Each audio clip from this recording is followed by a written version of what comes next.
Bom dia. A organização do Fórum Internacional de Turismo dá as boas-vindas aos presentes e aos que assistem ao evento através da página do Facebook do IPDT. O Fórum conta pelo 14º ano consecutivo com o alto patrocínio do Grupo Sol Verde.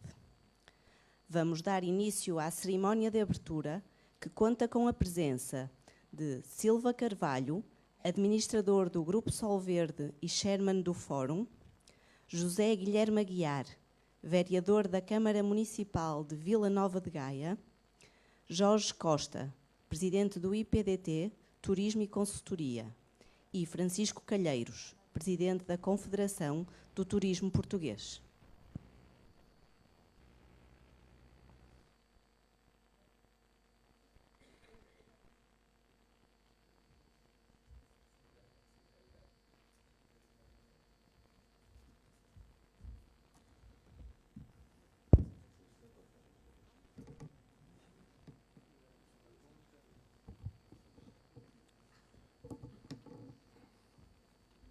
Muito bom dia a todos. Cumpre-me, enquanto membro do Conselho de Administração da Sol Verde, dar início aos trabalhos deste 14º Fórum Internacional de Turismo. E começo por o fazer, serei muito breve, prometo, já foi um pedido expresso do professor Jorge Costa, serei mesmo muito breve, mas começo por saudar o Sr. Representante da Câmara Municipal de Gaia e meu caro amigo José Guilherme Aguiar, o Sr. Professor Francisco Calheiros, Presidente da Confederação de Turismo Português, e o Professor Jorge Costa, Presidente do IPDT e também, permita-me, meu amigo. E de forma muito breve, eu gostava só de lhes dizer o seguinte: ao longo dos últimos anos, eu tenho vindo a acompanhar, diria que quase diariamente, o empenho e a dedicação que o professor Jorge Costa coloca nesta realização. E empenho e dedicação não só pedindo à Sol Verde que mantenha o seu apoio. Isso é verdade. Isso também é necessário e, enquanto pudermos, contará com ele. Mas, para além disso, o professor Jorge Costa coloca nesta realização um entusiasmo, uma dedicação, por vezes uma vontade de ultrapassar obstáculos que lhe são levantados, que é isso que permite que todos os anos esta realização seja um sucesso. Queria deixar, por isso, aqui o meu apreço pessoal e dizer-lhe que, enquanto a Sol Verde puder, aqui estaremos consigo. Por outro lado, ao olhar para o programa deste fórum, não posso deixar de observar que o primeiro painel coloca a questão de saber onde estamos e para onde vamos. E numa reflexão muito breve, eu gostaria só de lhes dizer o seguinte: é que se faz sentido colocar a questão hoje nestes termos, onde estamos e para onde vamos. Isso faz sentido graças ao trabalho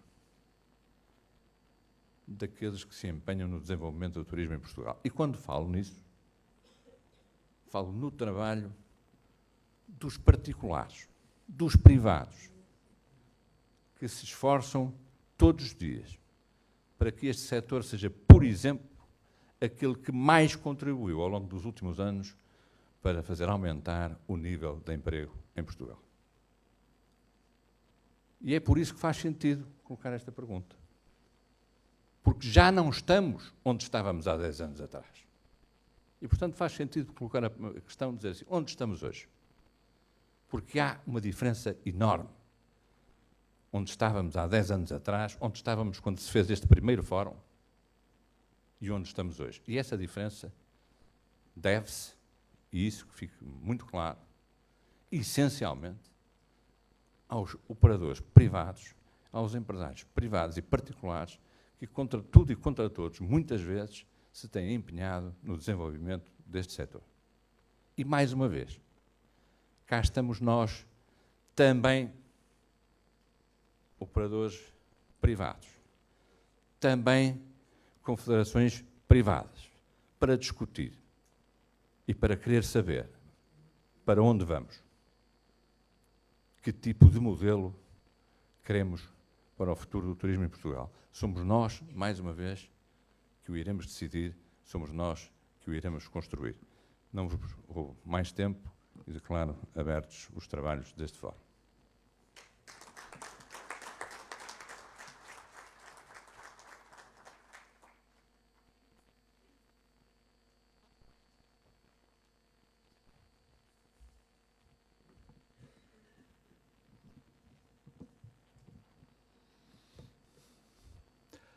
Muito bom dia.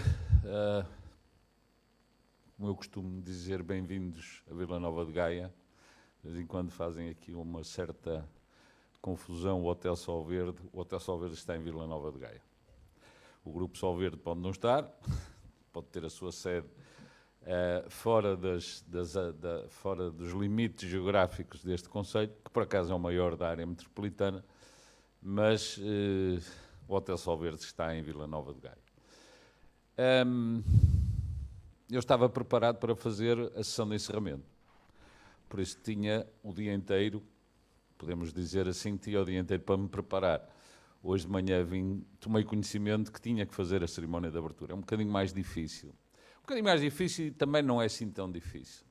E porquê? Porque neste momento o nosso papel, e felizmente eu estou com um grupo, o grupo que me acompanha na sessão de abertura, para além de tudo mais somos todos amigos, o Manuel Silva Carvalho, o Francisco Calheiros e o Jorge Costa, somos amigos de há muitos anos e por isso é mais fácil, não temos que fazer aquela cerimónia de dizer Vossa Excelência, não. Bom dia a todos e na pessoa deles eu cumprimento toda a gente, que também, onde tem muitos meus amigos aí, aqui na plateia, e muitas pessoas que eu passei a conhecer. E só para dizer ao Manuel Silva Carvalho, que fez a apologia, a defesa e justa do papel da iniciativa privada no desenvolvimento do turismo, deixem-me dizer-lhes que os municípios, as autarquias estão, neste momento, profundamente empenhadas em ser, não somos operadores, mas em sermos parceiros, em podermos colaborar, em termos a noção objetiva do papel fundamental que tem o turismo um pouco por todo Portugal. E o Jorge Costa, que é nestas coisas, é uma pessoa que vê um bocadinho mais à frente e que tem esta noção, é um precursor, fez um programa e uma iniciativa que se desenvolveu durante alguns meses, o Ala Mais T Turismo, que era exclusivamente destinada às pessoas que dentro das autarquias, nas divisões ou nos departamentos, trabalham no setor de turismo. Eu posso lhes dizer que eu estive presente, aprendi bastante. Aliás, estamos sempre a aprender e vi perfeitamente com os meus olhos do interesse, do empenho que as pessoas, que aqui estão, muitas delas estão aqui presentes. Fizemos, inclusivamente, no final dos encontros, porque eram várias sessões, organizamos-nos em grupos de trabalho. Esses grupos de trabalho apresentaram projetos e houve 2 projetos que foram premiados, foram considerados os melhores projetos. Vão ser apresentados. E eu chamava-vos a atenção exatamente porque são projetos feitos por pessoas que, não sendo operadores de turismo, não estando a trabalhar diretamente na iniciativa privada de turismo, que é efetivamente o motor desta área de negócio, tiveram todo o empenho, todo o interesse, toda a vontade em mostrar que podem, e eu posso falar em nome deles, podemos ser parceiros desta iniciativa privada e podemos ajudar bastante, facilitando, preparando, ajudando, não criando obstáculos. E julgo que com isso já fazemos e, como vocês vão ver, dando ideias fantásticas. Este fórum é a 14ª edição deste Fórum Internacional de Turismo. Os meus parabéns não é só ao Jorge Costa. É ao Jorge Costa e a toda a equipa do IPDT, que são poucos, mas bons, e que trabalham nestas iniciativas com todo o empenho e deslocam todo o seu esforço para que este fórum seja, ou antes, no final deste fórum, e no final eu vou outra vez intervir, mas no final deste fórum as pessoas digam, olha que pena que já acabou, mas vamos ter a certeza que para o ano, e o Manuel Silva Carvalho acabou de o garantir, para o ano vai haver mais. Vai haver o 15ª edição. E esta reflexão que se vai fazer hoje nos temas do negócio do turismo, acho que é muito importante. Acho que estamos numa altura em que precisamos, não é de parar, porque o turismo não pode parar, tem que andar permanentemente em evolução, que é um bocadinho aquilo que está a passar em Portugal. Mas parar, não é parar, mas pelo menos abrandarmos um bocadinho a marcha no dia de hoje, para refletirmos como estamos, como queremos estar e para isso o que é que precisamos de fazer. Vai ser indiscutivelmente uma excelente sessão de reflexão, fundamentalmente de reflexão. Poderemos não tirar daqui as ideias para melhorar, mas pelo menos ficaremos com a noção o mais objetiva possível do que queremos, do que somos, do que queremos e para onde é que vamos. E isso é mais do que um meio passo andado, é estarmos sempre, ou procurarmos estar um bocadinho à frente nesta área que é, e o Manuel Silva Carvalho já o disse, uma das áreas que mais contribui, se não a que mais contribui para o produto interno bruto de Portugal. E a derrocada desta área do turismo, que não é uma coisa que esteja, que uma pessoa possa dizer isto é impossível. Não, não é. Infelizmente, não é impossível.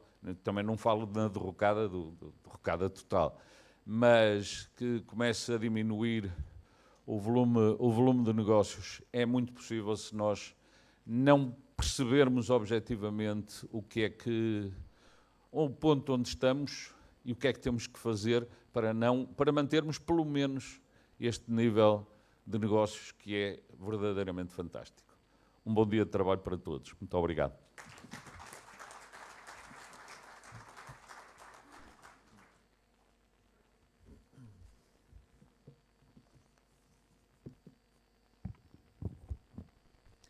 Bom dia a todos. Muito obrigado por terem aceitado o nosso convite para mais um evento. O Dr. Silva Carvalho e o José Guilherme Aguiar já me tiraram as dicas todas, deixaram-me só com algumas notas de abertura e, acima de tudo, um agradecimento muito grande, quer ao Dr. Silva Carvalho em representação do Dr. Manuel Violas e do Grupo Sol Verde, quer ao Dr. José Guilherme Aguiar em representação do Sr. Presidente da Câmara de Gaia e também nosso patrocinador já há 3 anos, é o 3º ano, ao Francisco Calheiros, Presidente da Confederação, por mal lhe dirigimos o convite de ter aceito, que já não é a primeira vez, também já é um conjunto de anos que está connosco, e para nós, como dizia o Manuel Silva Carvalho, de facto,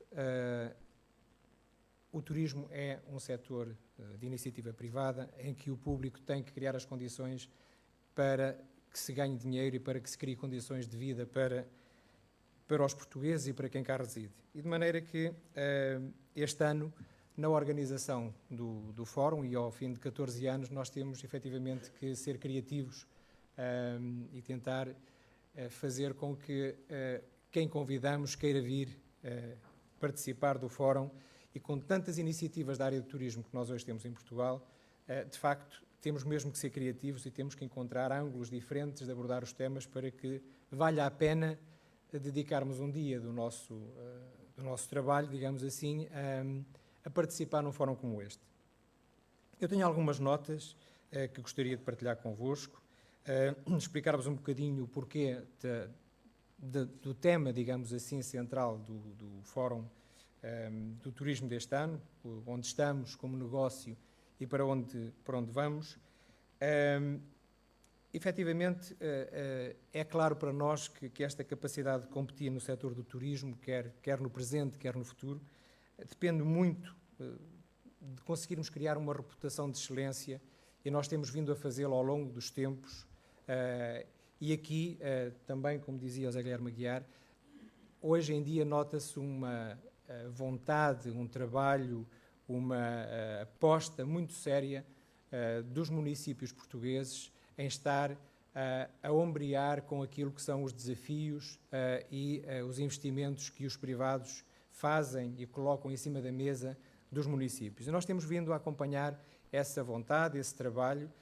Nós próprios participamos com alguns desses municípios no desenvolvimento dos seus planos estratégicos de desenvolvimento turístico e, efetivamente, hoje vemos profissionalismo nas autarquias também, vemos vontade, vemos competência e vemos um olhar para o território não só na perspectiva tradicional de território preservado e intocável, mas de um território que tem que estar ao serviço para que possa também ele ser preservado, porque só sendo fruído é que ele pode ser preservado. E, portanto, queria deixar também essa nota, porque essa competitividade reside essencialmente na competência e na excelência que nós possamos colocar nos projetos e nas iniciativas que venhamos a desenvolver e que estejamos a desenvolver. Eu coloquei aqui alguns conceitos que nos parecem fundamentais e que, ao longo dos últimos 17 anos de vida do IPTT, temos vindo a explorar e temos vindo a colocar nas agendas sempre que temos essa oportunidade. Consistência, segurança, fiabilidade, eficiência, capacidade de proporcionar experiências inesquecíveis, achamos que são, de facto, grandes pilares daquilo que deverá continuar a ser o sucesso do nosso turismo. Por outro lado, esta possibilidade de agregarmos boas práticas empresariais aos proveitos, aos resultados, é também fundamental. E hoje em dia, de facto, temos uma gama muito jovem de empresários. Se olharmos para a área do alojamento, vemos que está a pulular de novas iniciativas, de novos conceitos, exatamente alinhados com aquilo que são os novos perfis de consumo. E, efetivamente, hoje, e ontem estive com o Luís Castro numa conversa na RTP2 e dizíamos que, de facto, hoje vivemos uma nova dimensão em termos turísticos e que a segmentação e a microsegmentação é fundamental. Nós hoje não podemos oferecer produtos para todos, nós não podemos ser tudo para todos, temos de ser algo para cada um, e isto já não se faz com sistemas tradicionais de promoção, de marketing, porque hoje temos que o fazer quase nominalmente, um a um, e isso são novos desafios. Efetivamente, as coisas alteraram-se profundamente e quem não estiver ciente e a acompanhar estas novas tendências ou perde o seu mercado, a sua cota de mercado, ou perde, acima de tudo, as grandes oportunidades que os novos mercados e os novos perfis de consumo hoje nos trazem. E por isso também dizer-vos que questões como diferenciação de produto, a satisfação do cliente, que são temas que vamos abordar hoje aqui também, são para nós, efetivamente, fatores cruciais, especialmente no mercado, onde, efetivamente, o consumidor é cada vez mais bombardeado por um número incontável de novas mensagens e de novas ofertas. Passo a palavra, a reputação online são, hoje em dia, vantagens competitivas. Hoje em dia, ninguém entra numa nova área, compra um novo destino, umas novas férias, sem ir ver os comentários de quem esteve já nesses locais. E, portanto, efetivamente, tudo se alterou. Hoje nós, antes de acreditarmos, desconfiamos e vamos à procura de iguais que nos possam dar as suas experiências. E isso mudou profundamente também o paradigma da comunicação e da promoção dos destinos, e nomeadamente também das cidades. Dizer-vos também que falávamos da excelência no serviço, o serviço para nós é fundamental e desde 1991 que acompanho esta área do turismo, para mim sempre dois temas foram centrais. Os recursos humanos e as competências que nós possamos desenvolver, porque as organizações e os destinos são, acima de tudo, pessoas, e esse é um dos temas que nós trataremos hoje também, e também na revista que lançaremos hoje no painel da tarde, e, por outro lado, a questão do serviço, a questão da forma como nós lidamos com quem decide comprar o nosso destino ou o nosso produto. E o cliente, por muito de variantes que nós hoje tenhamos, com mais ou menos incorporação de tecnologia naquilo que é a nossa oferta e o nosso serviço, mas o cliente continua a ser uma pessoa, continua a ser um ser humano que tem expectativas, ansiedades, limitações, enfim, todo um conjunto de circunstâncias que devem estar no coração do nosso negócio para que, de facto, aquilo que nós fazemos como construção de oferta e de produto esteja perfeitamente alinhado com essas expectativas e ansiedades. É importante considerar componentes individuais que, por exemplo, e de forma coletiva, contribuem para a experiência completa do turismo.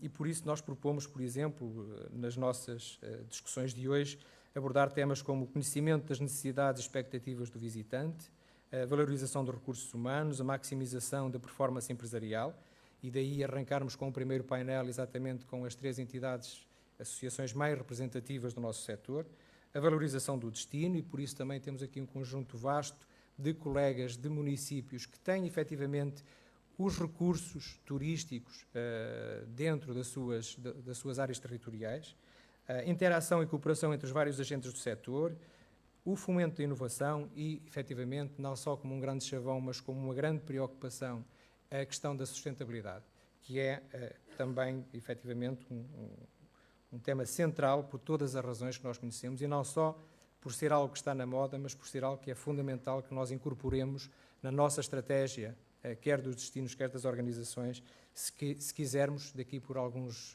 anos, continuarmos aqui a viver num ambiente salubre, de bom ambiente,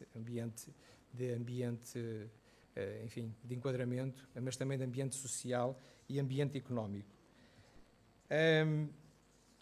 Dizer-vos que, dar-vos só uma nota relativamente ao programa que o José Guilherme Aguiar referiu. Efetivamente, nós queria dar-vos nota que dos projetos que desenvolvemos e que mais prazer nos deu desde a última conferência no ano passado até agora, foi, por um lado, este ALA mais T, que foi um programa de qualificação para técnicos e para dirigentes das autarquias e de entidades públicas como comunidades intermunicipais e mesmo entidades regionais de turismo, em que, numa parceria com o apoio do Turismo de Portugal e da Secretaria de Estado do Turismo, conseguimos juntar 160 profissionais, desde Bragança até Lagos, passando pelos Açores, por exemplo, em que, com o apoio dos coordenadores do Turismo de Portugal, foi possível aproximar o poder central das autarquias e do território, demonstrando aquilo que está a ser feito, interpretando a estratégia,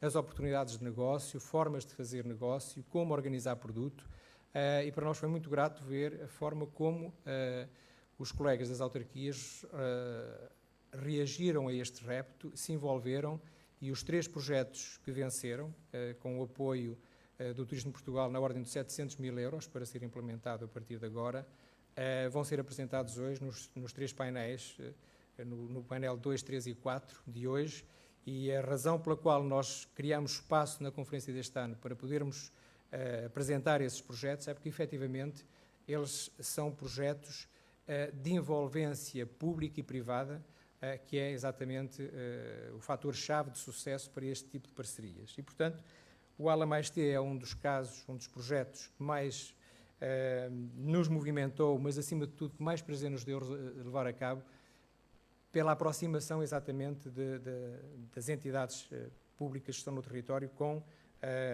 o Governo Central e também com entidades privadas que foram convidados para apresentar as suas ideias e discutir nos vários fóruns que tivemos ao longo do programa exatamente as dificuldades que tiveram e o relacionamento dos investidores com as autarquias. Um outro projeto que está a decorrer neste momento e que encerra no mês que vem é um projeto que nós desenvolvemos com o Governo Regional dos Açores, que se designa Açores Recebe Bem, e que neste momento temos 600 profissionais da área do turismo, da cadeia de valor do turismo, nas 9 ilhas do arquipélago dos Açores, envolvidos numa campanha de sensibilização para a importância de bem receber os turistas no arquipélago. E, portanto, isto é algo inédito também, é algo que, por contraste ao programa ALA, que se dirigia essencialmente para o público, este programa dirige-se para os atores privados da cadeia de valor do turismo e que está a ser efetivamente um sucesso, e teremos a apresentação da última sessão pelo Sr. Presidente do Governo Regional dos Açores, Dr. Vasco Cordeiro, depois da manhã, na Ilha das Flores, onde eu terei o grato prazer de estar, porque é sempre uma experiência estarmos na ponta mais ocidental de Portugal, no meio do Atlântico. E, para concluir, dizer-vos que, e dar-vos só uma breve nota sobre o alinhamento do Fórum, teremos efetivamente este pontapé de saída com o ponto de situação de onde estamos e, acima de tudo, vermos com as nossas associações para onde vamos em termos de alojamento, para onde vamos em termos da ação e da operação das agências de viagens, dos tour-operadores, dos restaurantes e similares, e, portanto, temos aqui a base e o pontapé de saída para todo este trabalho. Tínhamos também confirmado até sexta-feira a presença de uma representante da Organização Mundial de Turismo, que por questões pessoais não pôde estar presente, mas nos enviou todo um conjunto de documentos que vamos depois disponibilizar no site da conferência, como tem vindo a ser hábito nas últimas edições.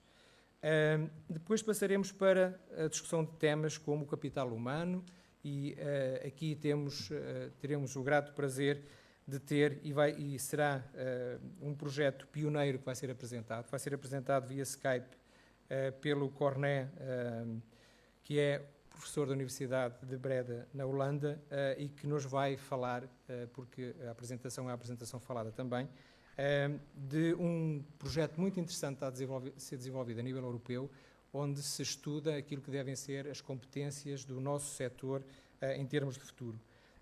Para comentar, teremos o Manuel Carvalho, que é o diretor de Capital Humano dos Hotéis Now, meu colega de faculdade há poucos anos atrás. Muito obrigado, Manel, por teres vindo. O Paulo Águas, reitor da Universidade do Algarve, que está connosco já também e que é um dos associados fundadores do IPDT desde 2003. Muito obrigado, Paulo. O António Pego, da AEP, que será também connosco nesta discussão e que é uma pessoa que há dezenas de anos trata o tema da formação e das competências humanas. E teremos aqui a moderação do Ricardo Pinto, subdiretor da Lusa, que é também já nosso moderador residente há uma série de anos a esta parte. Depois trataremos o tema do consumidor no centro do negócio. Teremos connosco o Paulo Salvador da TVI, que é um entusiasta da gastronomia, dos vinhos e, enfim, uma cara conhecida da televisão. O orador será o Edson Ataíde, da FCB, que também dispensa apresentações pela sua carreira nesta área da publicidade e do marketing. Como comentadores teremos o Fernando Vieira, diretor-geral do Aeroporto do Porto, aeroporto esse que mais uma vez acabou de ganhar um prémio de melhor aeroporto regional na sua dimensão. Frederico Costa, administrador das Pousadas de Portugal, ex-presidente do Turismo de Portugal e uma cara também conhecida. E o Pedro Machado, presidente da Entidade Regional de Turismo do Centro, que nos irá falar também, com certeza, desta última iniciativa, que é o novo vídeo do Turismo do Centro, que neste momento já é um sucesso em termos de visualizações. Encerraremos com o painel onde se apresentará a revista deste ano, que já está cá e que será oferecida a todos os presentes, que trata temas centrais também. Temos uma entrevista de Luís Araújo, que pede desculpa por não poder estar presente, porque tem uma iniciativa em Lisboa que não pôde deslocar-se cá, mas que nos fala dos portugueses como fator-chave de sucesso do turismo, ou seja, tema perfeitamente alinhado com a nossa discussão do segundo painel. Trataremos também de turismo como motor de requalificação dos centros urbanos, e efetivamente a questão da requalificação dos centros urbanos é talvez dos principais elementos que nos levou a que hoje o centro das cidades de Lisboa e do Porto sejam, de facto, atrações turísticas e tenham a presença de tantos turistas como temos vindo a verificar e com probabilidade de crescimento atendendo às novas rotas que estão previstas, quer para Lisboa, quer para o Porto, ao longo de 2019 e também já para os anos futuros. Aqui falaremos de economia de serviços ou experiências. Fomos buscar um orador à Irlanda, a Dublin, que é o Matt Walker, que está aqui conosco também e que vos irá falar de um tema que nós achamos particularmente interessante, que é dicotomia ou complementaridade entre economia de serviços e economia de experiências. Teremos para comentar o António Loureiro, diretor-geral da Travelport Ibéria e África, nosso associado fundador do IPDT também e amigo de longa data e presença neste último painel de encerramento já há uma série de anos. O Bernardo Trindade, CEO do Grupo Porto Bay e ex-secretário de Estado, também dispensa apresentações. E o Ricardo Valente, presidente da Associação de Turismo de Porto e vereador da Câmara do Porto, que fará também, enfim, a sua intervenção com certeza e os seus comentários, nomeadamente nesta área do turismo de cidade e do turismo como aliado, digamos assim, desta nova estratégia de requalificação dos centros urbanos. A moderação será feita pelo Luís Castro, jornalista e diretor da RTP, aqui conosco, e também já comentador e moderador residente do Fórum do Turismo. Muito obrigado, Luís, também pela tua presença. E depois encerraremos com os suspeitos do costume e, portanto, esperamos chegar ao fim do dia 2 e que, como dizia o Guilherme Aguiar, sintam que valeu a pena, mais uma vez, terem aceito o nosso convite.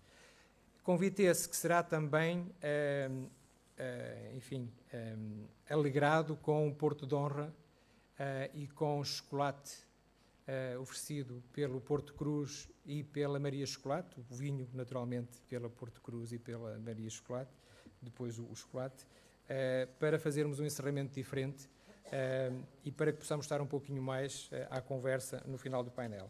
Queria só agradecer mais uma vez à Sol Verde pelo apoio destes últimos 13 anos.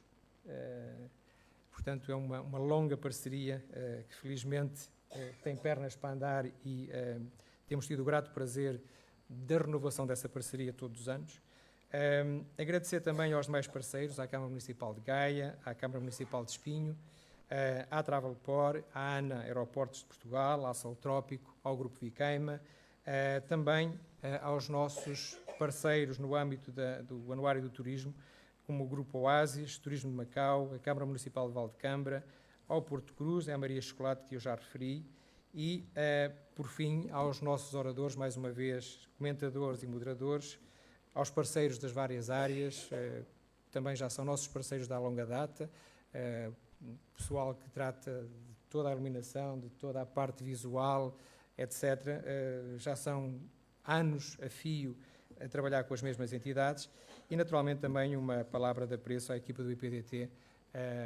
Pode parecer, enfim, algo um pouco patronizing, como dizem os ingleses, mas se não fosse com a equipa que nós temos, dificilmente conseguiria estar ontem com o Luís Castro em Lisboa, enquanto tudo acontecia aqui e em perfeita calma e descontração, porque a experiência é muita e os níveis hierárquicos só têm um, é flat, e portanto só assim é que é possível. Muito obrigado também, muito obrigado a todos e uma boa jornada de trabalho.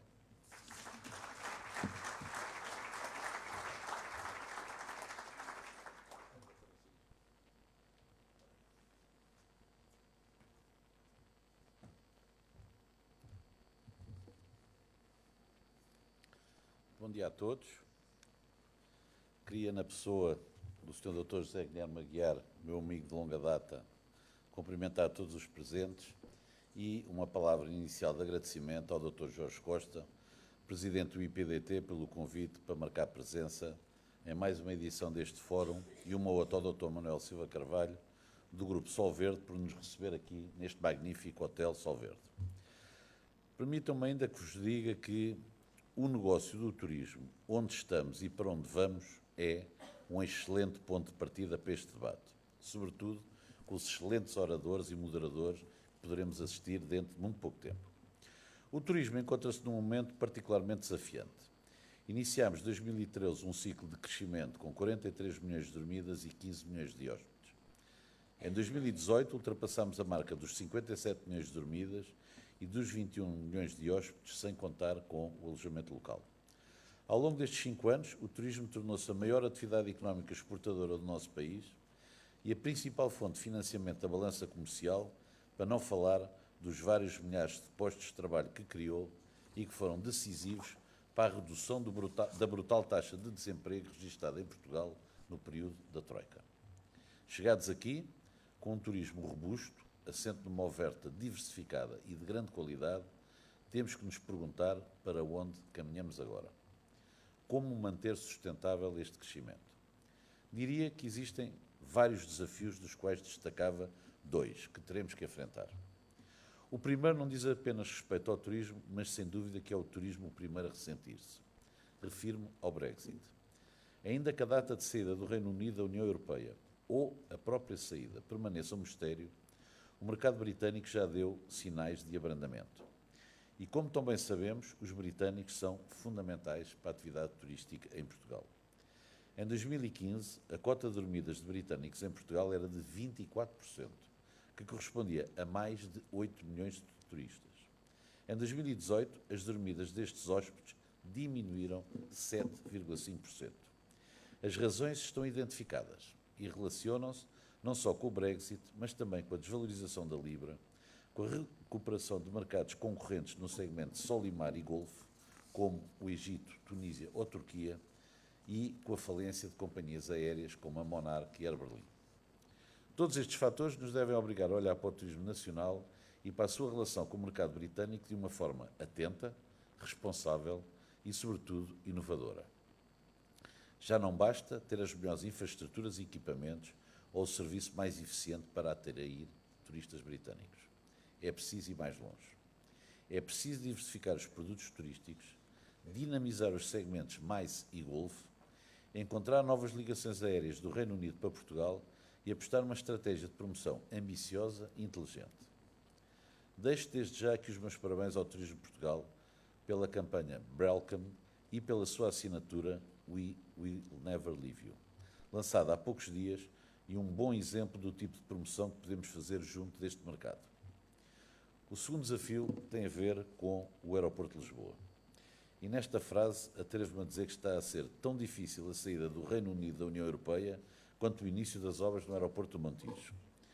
Bem sei que se trata de um projeto complexo que envolve muitos milhões de euros, muitos estudos e parceiros, muitos engenheiros, técnicos, financeiros, políticos, governantes. Mas cada dia que passa, sem um novo aeroporto para Lisboa, são os milhares de turistas que se perdem e são milhões de euros de receitas que não se obtêm.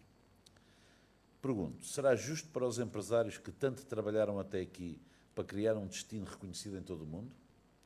Será justo para os muitos milhares de trabalhadores que dependem desta atividade? Será justo para o nosso país? Não. Não é justo e não é admissível. Não contem connosco para manter este impasse. Estamos cá para tudo, menos para isto. Muito obrigada pela vossa atenção e uma excelente jornada de trabalho.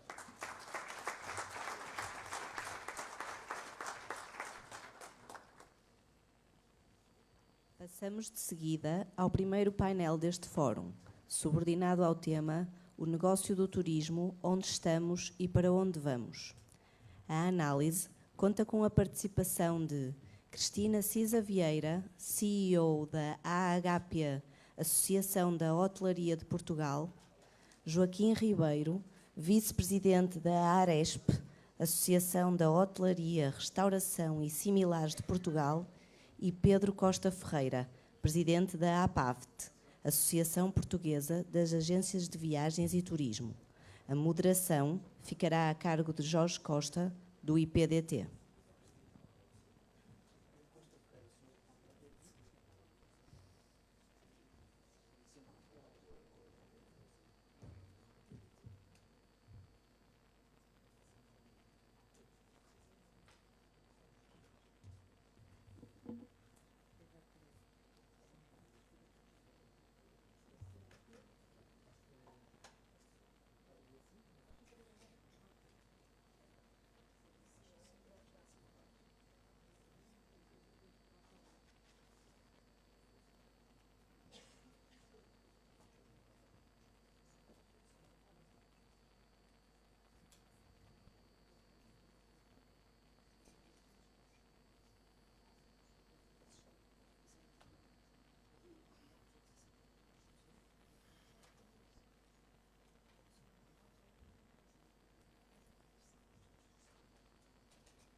Cristina vai fazer uma intervenção. Vamos então dar continuidade ao nosso programa.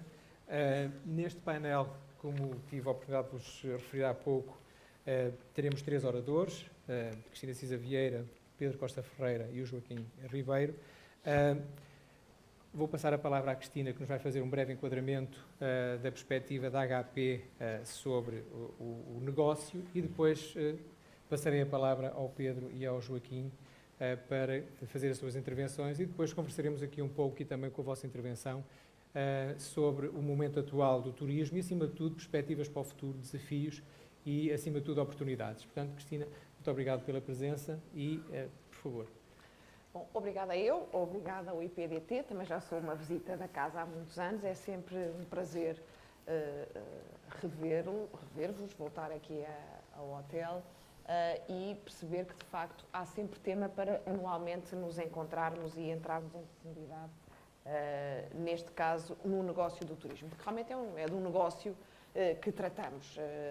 Podemos estar à volta do turismo como um setor fundamental que o é para o desenvolvimento económico e social, mas, sobretudo, é um setor movido por privados e, portanto, como privados que o movem, deve ser lucrativo. Não fora isso, e, obviamente, nem sequer conseguiríamos gerar riqueza. Daí eu achar muito oportuno, parafraseando o Dr. Francisco Calheiros, de facto, a palavra negócio estar no próprio tema do workshop este ano do IPDT, porque é de um negócio que se trata.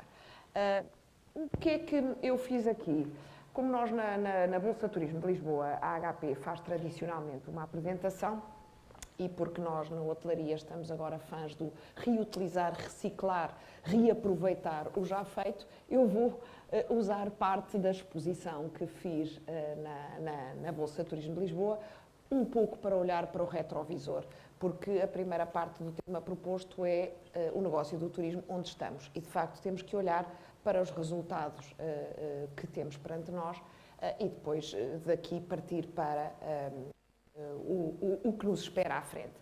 Ora bem, há aqui uma coisa interessante, eu acho que não foi suficientemente divulgado os resultados da conta satélite do turismo que foram divulgados em dezembro de 2018. A conta satélite do turismo é realmente uma aspiração, tem tido para-arranca, enfim, nem é como o aeroporto de Lisboa, porque teve parada realmente muitos anos depois de ter arrancado, coisa que a gente não espera que não aconteça no aeroporto de Lisboa, quando arrancar é de vez, mas de facto é através da conta satélite do turismo que obtemos dados muito mais finos e segmentados sobre o turismo, e dentro do turismo a restauração, a hotelaria, agora também o alojamento local, serviços, entre outros animação, etc., porque de facto não temos dos dados agregados do INE um trato muito fino dos subsetores dentro do turismo. Isto é um aide-mémoire, há pouco o Dr. Francisco Calheiros já o dizia, portanto, em 2018 tivemos 21,7 milhões de dormidas, um crescimento de 1,7%, de hóspedes. As dormidas estabilizaram, o peso no PIB cresceu. Para terem uma ideia, na conta satélite do turismo, quando se trata do consumo por parte de estrangeiros e residentes, o peso no PIB chega quase aos 14%, 13, qualquer coisa por cento, peso direto. O emprego também subiu substancialmente, de acordo mais uma vez com a conta satélite do turismo, em 2016 já teria fechado com 417 mil vínculos a tempo completo. Portanto, são diferentes os dados da conta satélite dos dados genéricos do INE, mas a verdade é esta, continua a crescer. Nós costumamos fazer aquele exercício dos 16 mil milhões de receitas que o turismo gerou em 365 dias, e significa que os turistas gastaram no nosso país 45 milhões de euros por dia, ou seja, 1,89 milhões de euros por hora em turismo no nosso país. E, de facto, o peso imenso que temos das atividades ligadas ao alojamento, à restauração, a similares, etc., tem expressão em todos os indicadores económicos do país.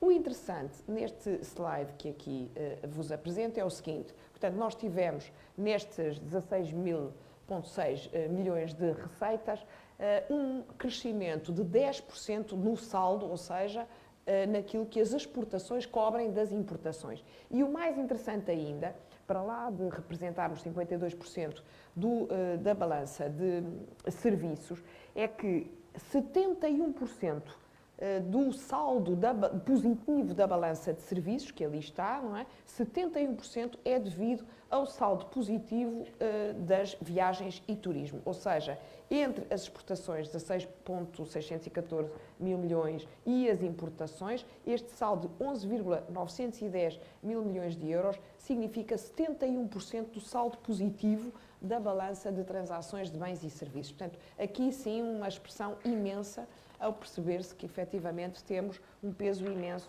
nesta balança. Ora bem, dado este retrato geral, como dizia, só um aide-mémoire. Onde é que nós estamos no negócio da hotelaria? E foi isso também que o Jorge Costa nos tinha pedido para falar. Nós temos eu faço sempre este exercício porque, de facto, convém ajustar àquilo que estamos a falar.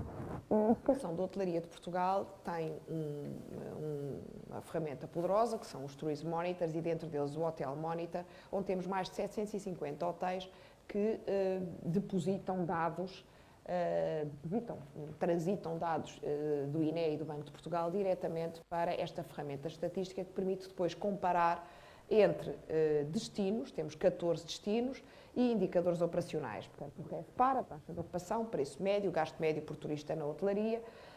Indicadores comerciais, temos um outro módulo que é o módulo comercial, peso dos hóspedes por nacionalidades, dormidas por motivação, canais de distribuição, etc. Ainda temos um outro que é o módulo financeiro, que é preenchido uma vez por ano. Como vos digo, nós já recolhemos dados desde 2004 e é apenas isto, nós só tratamos de hotelaria. Este é um slide a que nós damos muita importância porque, efetivamente, entre conceitos legais e conceitos estatísticos há uma grande diferença.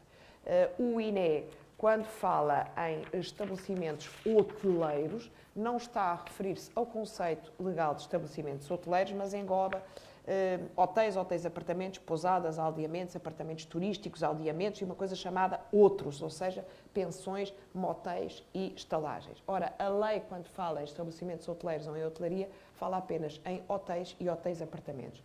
Nós, no Hotel Monitor, apenas tratamos de monitorizar a atividade e a performance dos hotéis, ou seja, daquilo que representa 66% da oferta de empreendimentos turísticos, não estamos a falar de alojamento local, e cerca de 70% dos quartos de empreendimentos turísticos. É sobre isto que vamos falar daqui para a frente. Portanto, neste momento, não são 81.205, mas creio que os registros já chegaram a 84.700 e qualquer coisa, registros de alojamento local. Portanto, basta multiplicarmos por 10 camas, porque estão ali cerca de 600 hostels, 6.000 estabelecimentos de hospedagem e tal. Se multiplicarmos por 10 camas, temos, obviamente, muitíssimo mais camas em alojamento local. Estamos a falar de 800 e tal mil camas. Quando falamos apenas de hotelaria, estamos a falar de cerca de 200 mil camas. Portanto, há muito que as camas em alojamento local, e fazendo uma conta muito rude, digamos assim, ultrapassaram já as camas em alojamento turístico. Esta é uma realidade que não está tratada, é suposto também que a conta satélite de turismo comece a tratar esta realidade, monitorizar quer a oferta, quer a performance do alojamento local, pelo menos aquele mais estruturado, que tenha mais de 10 camas, porque senão de facto não sabemos que realidade é que temos em Portugal, porque há alojamento em empreendimentos turísticos e alojamento em alojamento local, que neste momento já é 3 vezes superior ao alojamento turístico. Portanto, é algo aqui que nos escapa a todos, esta realidade, e obviamente tem que ser tratada. Ora bem, então, o que é que nós, nos dados consolidados de 2018, relativamente, volto a referir, a hotéis, temos uma queda na taxa de ocupação quarto, ainda pouco expressiva de 1,3 pontos percentuais, mas uma subida no preço médio por quarto vendido e no RevPAR, portanto, Revenue per Available Room, ou seja, no preço médio por quarto disponível. Reparem, não estamos a falar já de subidas de 2 dígitos como em 2017, no entanto, já estamos, e depois vamos ver mais à frente, no 5º ano de subida sustentada de preço médio por quarto vendido e por quarto disponível. Relativamente à taxa de ocupação houve realmente este abrandamento, mas, repito, com um crescimento do preço médio. De facto, a taxa de ocupação quarto cai também porque há muita nova oferta a chegar ao mercado, não apenas de empreendimentos turísticos, mas também de outros, mas também, como há pouco o Presidente da CTP referia, porque em 2018 houve realmente ali um boost de energia de destinos que até aqui tinham estado um pouco debaixo de fogo, quase em sentido literal, e passo, enfim, aqui esta expressão. Ora bem, o que é que nós fizemos aqui? Nós fazemos tratamento há década também, mas resolvemos partir, este ano na BTL, partir a década 2018 em 2 lustros, em 2 períodos de 5 anos, para constatarmos que são muito, muito diferentes os resultados. Nos primeiros 5 anos desta década, portanto, a taxa de crescimento médio do preço foi nula, 0%. A taxa de ocupação caiu entre 2008 e 2013 e, de facto, só a partir de 2013, considerando 2013 como o ano zero, é que houve um crescimento, quer da taxa de ocupação, um crescimento ao ano, uma taxa de crescimento média anual entre 2014 e partir de 2013 de 2%. O REFPAR também cresceu a uma média anual de 9%. E o preço médio por quarto vendido também cresceu 7%. Portanto, temos aqui 2 períodos muito destacados nesta década. Os primeiros 5 anos, claramente, deficitários, sobretudo, lá está aqui, se compararmos com os dados de 2007, estou a falar de hotelaria mais uma vez, e só a partir, de facto, da segunda metade da década é que conseguimos alcançar os resultados do início da década e fomos então ultrapassando. Em ARR, portanto, preço médio por quarto disponível, há 5 anos já que batemos o recorde de 2011.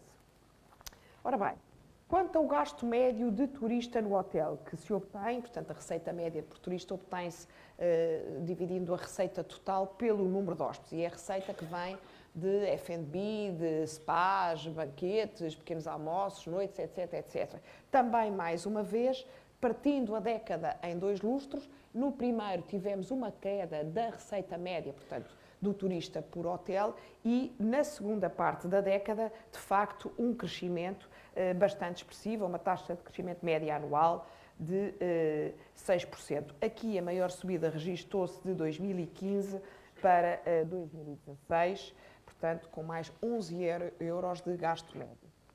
Este slide tem uma leitura um pouquinho difícil. Agora já estamos a falar de 2018 apenas. Recordo que a taxa de ocupação caiu, mas o interessante e que nós gostávamos de sublinhar é que a taxa de ocupação só não caiu no primeiro trimestre do ano. E isto, de facto, é muito interessante. Foi o primeiro trimestre do ano que sustentou ainda assim que a taxa de ocupação da hotelaria em Portugal não caísse assim tanto. Caiu abruptamente em abril, porquê? Porque em março foi a Páscoa. De facto, em março é um mês fundamental para a hotelaria portuguesa. Em abril caiu a pico, ano passado a Páscoa tinha sido em abril. A outra coisa que eu queria aqui sublinhar, notem que os únicos destinos onde a taxa de ocupação subiu foram Beiras, Coimbra, Viseu, Costa Azul e Alentejo.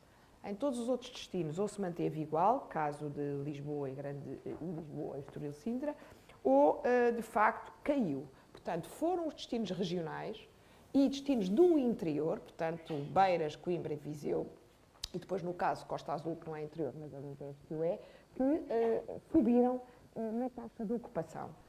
A mesma coisa não se verificou relativamente ao preço médio por quarto disponível, que subiu em todos os destinos turísticos, mas o interessante, mais uma vez, é que foi no primeiro trimestre do ano, um trimestre tradicionalmente fraco, digamos assim, que registrou uma subida expressiva, claro que em março com a Páscoa, e depois ali maio, junho e julho, ou seja, não se verificou nem nas épocas altas, nem fora, de facto, daquele período mais tradicionalmente, mais deprimido, digamos assim. Também aqui subida em todos, com uma subida mais evidente nas regiões do interior. Quanto ao REFPAR, também puxado pelo crescimento do preço médio, tirando Leiria, Fátima e Templários, cresceu particularmente, e mais uma vez, no primeiro trimestre e depois ali naquele segmento mais junho, julho, tendo sido negativo em outubro. Leiria, Fátima e Templários caiu abruptamente em todos os indicadores da operação por uma razão, porque em 2017 tínhamos celebrado o centenário e a vinda do Papa Francisco. Relativamente aos nossos hóspedes, mais uma vez aqui grandes diferenças relativamente ao Turismo Portugal, porque o Turismo Portugal, quando trata de hóspedes e de, no fundo, o cabaz de hóspedes, introduz os hóspedes em todos os meios de alojamento turístico. Nós aqui, porque só estamos a trabalhar em hotelaria, quer em dormidas, quer em hóspedes internacionais, por exemplo, Espanha, para nós, é o terceiro mercado emissor de dormidas internacionais. No Turismo Portugal, vão ver que Espanha é o quarto, no Turismo Portugal é o terceiro. Eu queria sublinhar isto. Não é porque sejamos esquizofrénicos e eles falam uma coisa e nós falamos outra. É porque o universo que tratamos é distinto e, portanto, daí os resultados também serem distintos. De qualquer maneira, em comum, quer para nós, quer para o Turismo Portugal, ou seja, para todos os meios de alojamento, houve um crescimento, ainda que não muito robusto, do turismo nacional, quer em termos de dormidas, quer em termos de hóspedes. Também aqui algumas diferenças no Tourism Monitor. Portanto, temos o Reino Unido continua a ser líder das dormidas, particularmente no Algarve, mas também foi no Algarve que registrou a queda mais abrupta, menos 8% de turistas do Reino Unido. Na Alemanha também caiu, é o nosso segundo mercado emissor, mas caiu 4%. França estável. Portanto, houve um abrandamento na Europa, por exemplo, Países Baixos caiu 13%, os hóspedes dormidas na hotelaria, com um crescimento muito expressivo dos Estados Unidos, que cresceram 17%, do Brasil cresceu 9%. Portanto, o nosso cabaz de dormidas na hotelaria também, mais uma vez, é distinto. O Canadá, por exemplo, é o terceiro mercado emissor de dormidas nos Açores, a Irlanda é o quarto no Algarve, etc. Portanto, há aqui algumas nuances. Quanto às receitas, o Reino Unido continua a ser líder, mais uma vez em janeiro também, e cresceu. O mercado do Reino Unido cresceu em janeiro de 2019.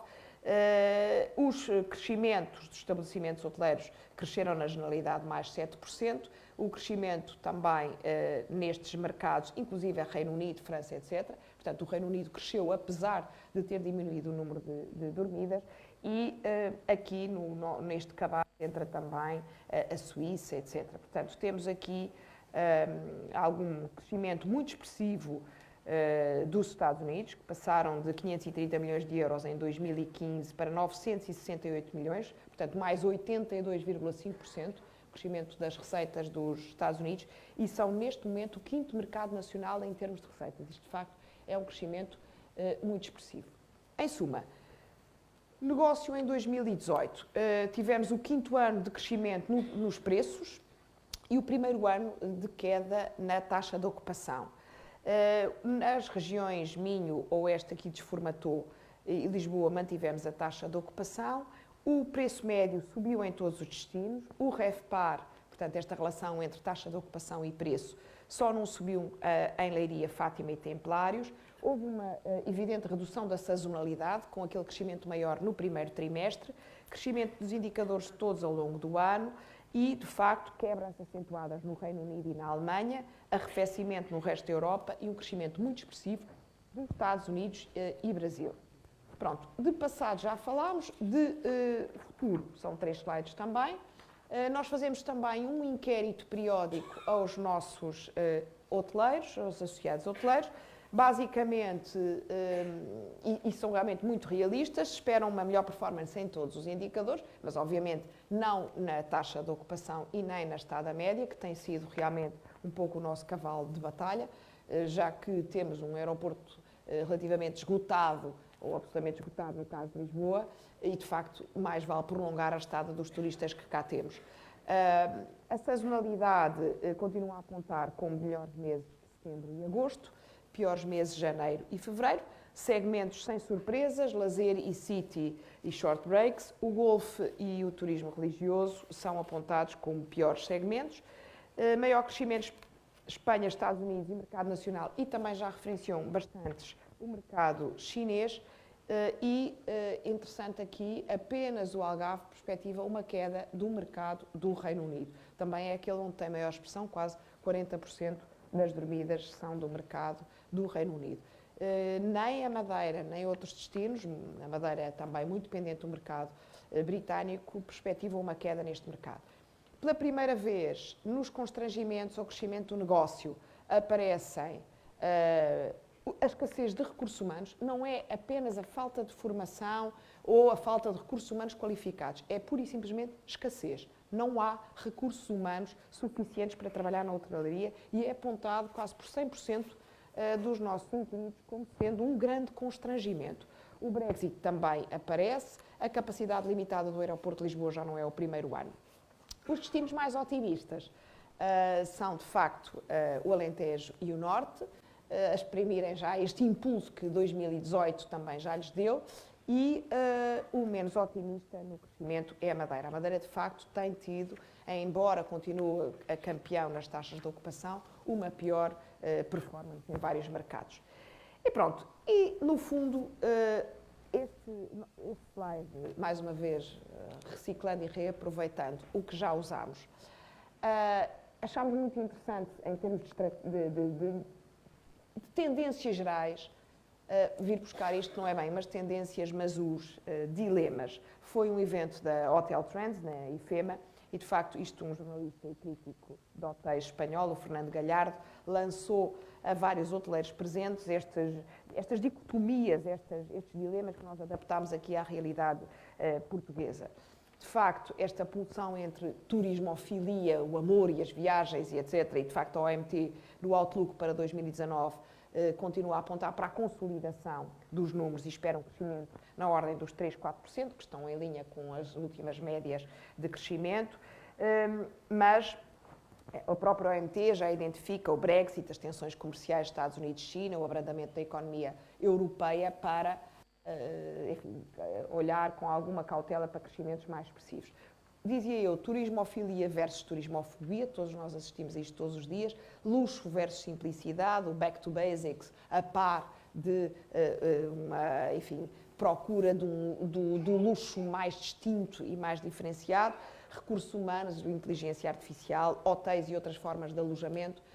Como vos dizia, a poluição em Portugal é muito grande e a tensão entre estabelecimentos e empreendimentos turísticos e alojamento local, canais diretos e o peso das OTAs, o que neste momento está a ser até discutido a nível de regulamentos europeus, cadeias hoteleiras versus hotéis independentes, etc. Pronto, e termino com um slide que me foi um pouco suscitado pela última intervenção do Taleb Rifai, que, se bem se lembram, era o secretário-geral da Organização Mundial do Turismo até há bem pouco tempo, e que ele falava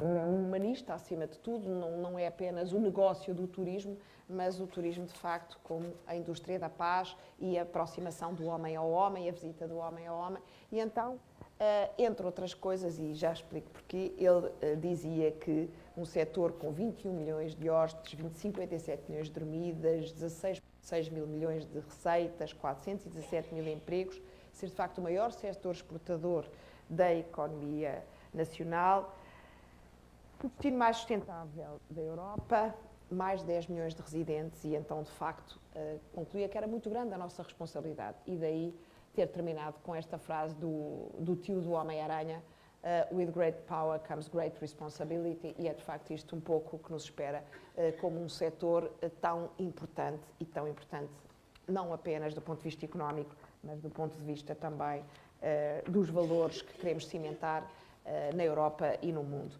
E, de facto, é de negócio que falamos, seguramente, mas é também de um setor vital para a economia portuguesa. Pronto, novamente, muito obrigada, Jorge. Espero ter correspondido aqui a este... Muito obrigado, Cristina.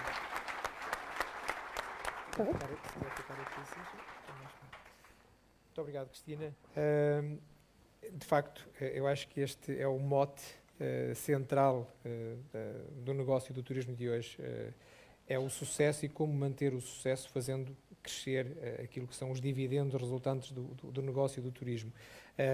como nós estamos um bocadinho atrasados da abertura, eu ia passar já ao Joaquim Ribeiro para nos dar a perspectiva da Aresp também relativamente a esta questão. Joaquim, por favor. Bom dia a todos, obrigado pelo convite, Jorge.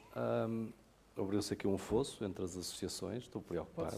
Pode-se chegar à Não, PAV. deixa, Cristina. Senão pode-se chegar à Estou PAV. preocupado.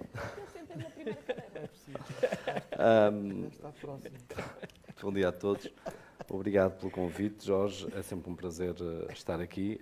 As nossas preocupações e o desafio que foi lançado para o debate de hoje de manhã não são muito diferentes, obviamente, as abordagens e as preocupações não são muito diferentes da HP e que já referidas aqui pela Cristina. Eu fazia aqui, se calhar aqui pegava em alguns dos temas que foram discutidos e elencava aquilo que são as nossas preocupações identificadas pela Aresp, que obviamente tem aqui algumas particularidades por representar o grande grosso também da restauração nacional e, portanto, há aqui algumas especificidades que faz sentido referirmos. Alterações do mercado. Nós todos sabíamos que o mercado não ia crescer a 2 dígitos para sempre. Ninguém acreditava que isso pudesse acontecer. E, obviamente, todos nós sabíamos que no conjunto de fatores onde estava o nosso mérito, a promoção que os privados e os públicos fizeram, o trabalho que foi feito durante estes anos, o investimento que foi feito em infraestruturas, enfim, uma série de fatores, de facto contribuíram para este crescimento dos últimos anos, mas sabíamos que não ia crescer para sempre, até porque os mercados que de alguma forma, enfim, por más razões, mas que nos beneficiaram, nomeadamente o Médio Oriente, o Norte de África, haveriam de recuperar e, portanto, obviamente que o crescimento seria, não se manteria nos números em que estava. Aquilo que eram as nossas expectativas era que tivéssemos, de facto, um crescimento sustentável. Sabemos que vamos ter anos menos bons, anos melhores, mas que esta rota de crescimento continue a existir e que não tenhamos no futuro descalabros como tivemos na década, ou melhor, nos anos, a Cristina já referiu, se recuarmos 6, 7 anos, nós estamos perante um cenário completamente diferente, que nos esquecemos com muita facilidade. É que há 6, 7 anos atrás nós não falávamos de crescimento nem de riqueza, falávamos de negócios que estavam, na sua grande maioria, falidos. Muitos hotéis e muitas não conseguiram resistir durante o tempo da Troika e, portanto, foi efetivamente dramático. O que, aliás, até enviesou, de alguma forma, as expectativas até, digo eu, dos profissionais, porque ao longo destes anos tenho estado em fóruns em que se ouve falar muito de crescimento e muitas vezes o que se discute, bom, mas se crescemos assim tanto, se o negócio do turismo está a dar assim tanto dinheiro, porque é que se reclama tanto que os profissionais da hotelaria não estão a ganhar aquilo que deviam e que deviam ganhar mais? Porque há sempre esta tendência de esquecer que muitos dos negócios que cresceram ao longo destes 5 anos ainda estão a pagar as dívidas que fizeram há 5, 6 anos atrás. Esta é uma realidade, não vale a pena a gente dizer que não, porque é assim. E, portanto, quando nós olhamos para a sustentabilidade do negócio, temos que olhar para ela e perceber se daqui a 5, 6 anos, numa situação menos simpática que aconteça, e nós já vamos tendo alguns sinais, apesar de nem todos serem maus, como a Cristina dizia, nós tivemos um decréscimo muito ligeiro na taxa de ocupação, mas estamos a conseguir, de facto, ter mais proveitos e, portanto, crescer em receita, o que é bom. Mas há que ter aqui algum cuidado na forma como sustentamos e olhamos para o negócio, porque se o comprometemos hoje, amanhã vamos pagar as vacas ao dono, não há dúvidas absolutamente nenhuma, já nos aconteceu há muito pouco tempo. Para além desta questão, e tem a ver com a sustentabilidade do futuro, a Cristina também referiu, ao bocadinho nos slides dela, que nós temos aqui um problema grave, que é o problema dos recursos humanos. Na restauração ainda sentimos mais isso, não só na hotelaria, mas também na restauração. Nós hoje temos um problema grave. Nós não só temos um déficit de qualidade do ponto de vista de formação, de competências, mas como não temos, efetivamente, colaboradores suficientes para assegurar um serviço de qualidade que é necessário no tipo de oferta que hoje pretendemos dar. Ninguém tenha dúvidas que, para além de um trabalho profundo que tem que existir entre as associações, os sindicatos e o Governo para se tentar perspectivar soluções de curto prazo, ninguém tenha dúvidas que este é um dos problemas mais graves que atravessamos e é fácil, aqui no Norte ainda não se nota tanto, mas é fácil deslocarmos a Lisboa e ver que a maior parte das confeitarias e restaurantes da rua já integra, na sua grande maioria, estrangeiros. e só os integra porque não há nacionais para trabalhar lá. O que não é necessariamente mau também, às vezes ouve-se comentários deste tipo. Eu acho que um dos problemas, sobretudo na restauração, o atenuar deste problema vai passar inequivocamente pela imigração, ou seja, pela captação de profissionais para esta área, porque não temos o suficiente. Para além de termos que os formar, não temos o suficiente. O que leva ao segundo lado da conversa, que é, nós queremos profissionais, temos obviamente que dignificar as suas carreiras, temos que pagar melhor, é uma coisa que vamos fugindo nestas discussões, mas cada vez mais com este equilíbrio necessário para que os negócios sejam sustentáveis, obviamente, mas temos que fazer um esforço para que, de facto, de alguma forma, as carreiras sejam dignificadas, sobretudo na restauração. Nós temos, na cozinha, por exemplo, o elan que se passou na última década permitiu que os chefes de cozinha tivessem, enfim, alguma dignificação e até, de alguma forma, em alguns casos, sejam estrelas. No serviço de mesa já não é esta dignificação, já não é vista da mesma forma. Quando alguém diz em casa, vou fazer uma licenciatura em restauração e catering, a resposta logo imediata é, então vais ter uma licenciatura para servir à mesa. Portanto, não há uma dignificação da carreira e há que trabalhar também muito neste setor para que, de facto, sejam vistos de uma outra forma, que são profissionais essenciais para aquilo que é o futuro da hotelaria e do turismo em Portugal. Mais uma vez, um tema também já abordado, é muito típico nosso, que é quando estamos mal, enfim, toda a gente de alguma forma é solidária, quando o turismo cresce, diaboliza-se o turismo. É inacreditável, sobretudo as pessoas que conhecem bem as cidades, eu conheço bem a cidade do Porto, ir há 10 anos ao Porto era uma experiência terrível. Ninguém queria comprar casas no Porto, eu sei do que estou a falar porque andei à procura delas, ninguém queria comprar casas no Porto. 10 anos depois, o que nós assistimos muitas vezes, é legítimo que as pessoas digam, e os jovens digam, mas eu gostava de morar no meio da cidade. Pois, os meus pais também gostavam de morar no meio da cidade, na altura não conseguiam, foram para a periferia. E, portanto, é legítimo que as pessoas queiram morar no meio da cidade, na altura em que a cidade está vibrante, na altura em que a cidade, de facto, tem serviços para oferecer que não tinha há 10 anos atrás. Há 10 anos atrás íamos à Rua das Flores, ninguém passava lá à noite, ninguém se sentia seguro. Hoje, toda a gente gostaria de morar lá, com certeza.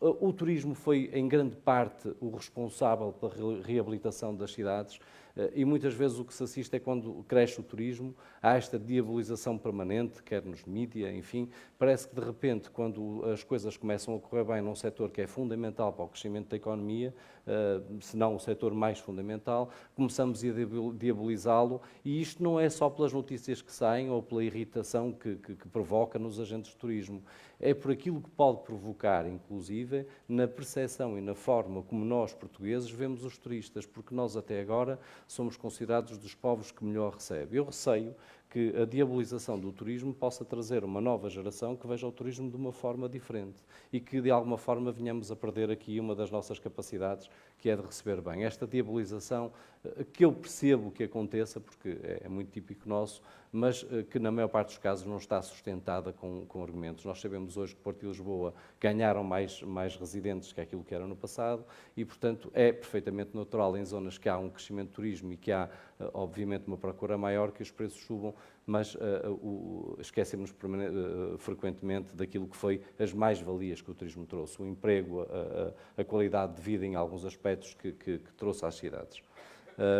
Uma das outras coisas que eu gostava também de referir, não querendo tomar muito tempo e contribuindo para que a agenda agora fique mais próxima do horário inicial, uma das coisas que a nós nos preocupa quando falamos do turismo é que muitas vezes vemos isto de uma forma quase com bairrismo.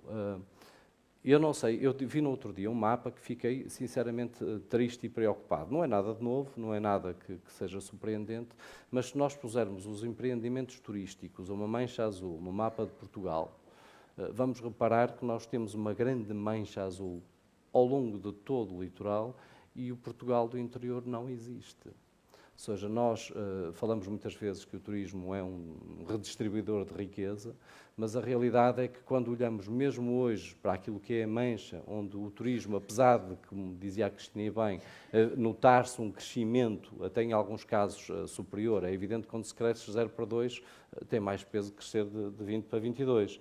Mas olhamos para o mapa de território, aquilo que reparamos é que é uma grande mancha branca sem de facto, a oferta, ou seja, o património está lá, a paisagem está lá, a gastronomia está lá, as infraestruturas não. E nós vemos muitas vezes, quando olhamos, discutimos muitas vezes a redução das assimetrias, um Portugal mais justo, mas a realidade é que continuamos a fazer mais do mesmo, ou seja, continua a ser o litoral o privilegiado nos investimentos, o que não só penaliza aquilo que é um Portugal justo e essencial para a não desertificação, mas, por outro lado, até de alguma forma prejudica a qualidade de vida de quem vive também, obviamente, na concentração do litoral. E isto é uma realidade e é uma preocupação que temos que ter, porque é um dos problemas mais graves.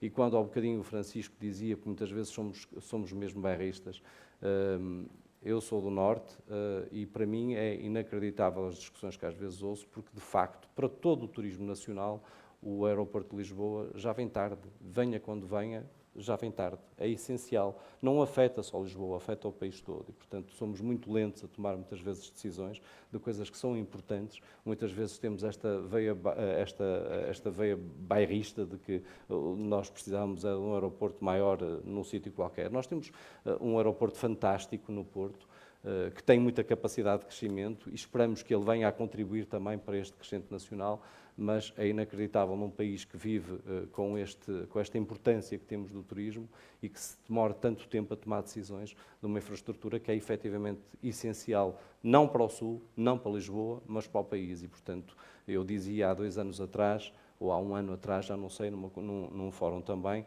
em que estávamos a discutir a questão do aeroporto, e eu dizia, bom, entre fazerem o aeroporto e não fazerem, meus senhores, daqui por 6 anos ainda não cortamos a fita. E dizia alguém nisso, não, isto agora vai arrancar. E eu palpita-me que daqui a 6 anos ainda não vamos cortar a fita. E este é um dos problemas graves que temos também, um dos muitos que temos para resolver. Isto não é tudo rosas, as coisas têm corrido bem, mas há, obviamente, problemas graves que temos que encarar. Foi rápido, viste, Jorge? Muito obrigado, Joaquim. Muito obrigado a todos. Muito obrigado pelas preocupações e pela reflexão que também nos deixas. Pedro, a PAFT está bem? Recomenda-se? Os agentes de viagem olham para o futuro com um sorriso. Sim, do ponto de vista do setor, sim. Foi uma página que faltou aqui à Cristina, dizer que o principal meio de distribuição da hotelaria em Portugal este ano ainda foram as agências tradicionais, na Madeira 77%, e portanto, claro que estão bem, que se recomendam. Fizemos um estudo com o professor Augusto Mateus, com série desde 2007 a 2016, e mostrou-nos um setor que cresce mais do que a economia portuguesa, mostrou-nos um setor com uma dimensão económica importante, com efeitos diretos, indiretos e induzidos no PIB de 2,1%, mais de 3 mil milhões de euros. Mostrou-nos um setor atrativo, com o número de empresas a crescer mais que a economia portuguesa e que o setor do turismo, e mostrou-nos o que se calhar é um dos segredos da capacidade de transformação das agências de viagens, um setor onde 30% dos colaboradores têm ensino superior, ao contrário da economia portuguesa, que julgo que tem 17%. E, portanto, o setor está bem, recomenda-se. Jorge, eu gostava, em primeiro lugar, não te agradeci o convite, os cumprimentos a tanta gente que aqui reencontrei e que é sempre uma alegria. Eu faço ao que foi dito, eu se calhar gostava de me centrar no para onde vamos. E centrando no para onde vamos, se calhar rapidamente em 4 dimensões. A primeira foi um bocadinho já falada pelo Francisco Calheiros, que é a dimensão das externalidades. Nem tudo para onde vamos é controlável por nós. Eu diria que uma parte importante do para onde vamos não é controlável por nós. O Francisco falou no Brexit, é um bom exemplo, mas não é o único. As tensões Estados Unidos-China podem provocar um problema macroeconómico global, as tensões Estados Unidos-Coreia do Norte, as tensões Estados Unidos-Turquia, as tensões Estados Unidos-o resto do mundo, eu diria, são um problema neste momento para todos nós. O Brexit é um problema para toda a Europa e para todo o mundo, sobretudo se for um Brexit sem norma, sem organização. Fenómenos como os coletes amarelos, por acaso não funcionaram em Portugal, mas houve a tentativa. Vamos perguntar qual é a evolução dos city breaks em Paris, para percebermos o que é que pode ser, que dimensão é que pode ser para o turismo fenómenos como esses. Mas, sobretudo, e se calhar para mim o mais relevante e o mais importante, são as políticas macroeconómicas e as filosofias políticas contra a internacionalização, contra a globalização, a favor dos nacionalismos. Porque essas políticas alimentam-se do ódio pelas diferenças, e o ódio pelas diferenças faz necessariamente muito mal ao turismo, que se alimenta do contrário, do amor pelas diferenças. Em termos de externalidades, apesar de tudo, nem tudo são más notícias. Há uma série de novas gerações, já não é só a última, já se calhar são as duas últimas, em que o ser é mais importante do que o ter, e o viver é mais importante do que o ter, e isso incute mais um espírito de viajar e, portanto, promove provavelmente mais turismos. Abandonando a parte onde não podemos controlar, eu diria que para onde vamos em termos turísticos vai muito para além do que podemos controlar a nível turístico. Tem pelo menos duas dimensões anteriores que eu não considero menos importantes do que aquelas que se referem a políticas do turismo. A primeira dimensão é a dimensão da liberdade económica. Enquanto não houver menos dependência dos subsídios por parte dos empresários, enquanto não houver menos impostos para os empresários e enquanto não houver mais flexibilidade laboral, ou seja, enquanto não houver mais liberdade económica, não haverá melhor investimento e não haverá melhor e mais turismo. Portanto, eu penso que a liberdade económica é algo que às vezes se discute pouco em Portugal, dá-se como adquirido que ela não é possível evoluirmos em termos de liberdade económica. É evidente que temos impostos a mais, é evidente que os impostos têm que baixar, é provável que tenhamos subsídios a mais e é óbvio que temos flexibilidade laboral a menos. E quando se fala de flexibilidade laboral a menos, há tendência, uma vez mais, repetidamente, exposta nas televisões e nos meios de comunicação, que maior flexibilidade é maior precariedade. Eu outro dia li algo do José Teotónio, do Grupo Pestana, que acho que é um exemplo fantástico, não é assim. Não se compreende como é que em Portugal não se podem fazer contratos sem termo, mas plurianuais e apenas para um período do ano. Por exemplo, de maio a outubro. Se calhar resolvia o problema de imensos hotéis e resolvia o problema de imensos trabalhadores, que iam receber salários maiores nos hotéis de maio a outubro e se calhar no inverno iam trabalhar, por exemplo, para um cruzeiro, recebendo também maior salário. Como não há flexibilidade laboral, temos a rapaziada na precariedade e a receber salários a menos e com os hotéis a queixarem-se de que não há gente valorizável e valorizada. Portanto, a questão da liberdade económica, para mim, é fundamental, é o palco onde nos movemos e esta coisa de acharmos que o palco está adquirido e de não o querermos mudar, para mim, do ponto de vista dos empresários, é um erro absoluto e devemos, à saciedade, repetir que temos que evoluir na área da liberdade económica. A segunda dimensão, antes das políticas de turismo, tem a ver com a capacidade política do turismo. E também isso já foi aqui um bocadinho abordado noutros ângulos. Os gurus, entre aspas, da economia nacional também vão todos os dias para a televisão dizer que recuperamos o turismo, a macroeconomia está melhor, a economia recuperou, mas atenção, foi muito à conta do turismo, parecemos um empregado de café de mão estendida, enquanto for à conta do turismo isto é tudo muito precário. Passa-se a ideia todos os dias que o turismo é algo característico dos países subdesenvolvidos. Eu gostaria que essa rapaziada, que todos os dias repete estas histórias na televisão, fosse perguntar aos Estados Unidos, à França, à Itália, ao Reino Unido, se o turismo é coisa de subdesenvolvidos. Porque não é. E isto afeta a capacidade política do turismo, afeta a autonomia política do turismo, afeta a capacidade de decisão do turismo. E isso afeta a economia nacional, porque se houvesse mais autonomia política no turismo, se houvesse mais capacidade política no turismo, se calhar já tínhamos resolvido o IVA do Golfe. Se calhar já tínhamos resolvido a competitividade fiscal internacional do IVA dos eventos. Se calhar não tínhamos tido a política miserável e vergonhosa das duas últimas décadas, não estou a falar de governos, estou a falar de décadas, estou a falar de Estado, estou a falar do sistema, a política vergonhosa relativamente aos aeroportos. E só então é que gostaria de falar de políticas do turismo. e já lá voltarei aos aeroportos. Eu acho que do ponto de vista mais global, em termos de políticas de turismo, resolvidas as questões anteriores, que para mim são provavelmente mais importantes, são culturais, são de organização económica, eu diria que nós tínhamos que ter, também já foi aqui abordado em vários planos, quer na abertura, quer nas apresentações anteriores, tínhamos que ter menos sustentabilidade, por causa disso temos que ter mais território no turismo em Portugal. E isso acabou de ser falado pelo meu colega da Aresp. E provavelmente temos que ter mais receita por turista. Em ordem a termos, em cada fase de desenvolvimento do turismo, menos pressão turística e, portanto, menos turismofobia, que também já aqui foi falado. Em ordem a termos mais receitas e em ordem a termos mais capacidade de crescimento. Não me quero alongar, mas atirando algumas pistas relativamente a algumas direções que me parece importante do ponto de vista das políticas de turismo, e provavelmente temos aqui, depois aqui algum pano para as discutirmos. Obviamente que, em primeiro lugar, há a questão aeroportuária, que eu percebo que se coloque em primeiro lugar e em tom mais alto o aeroporto de Lisboa, mas que não se restringe ao aeroporto de Lisboa.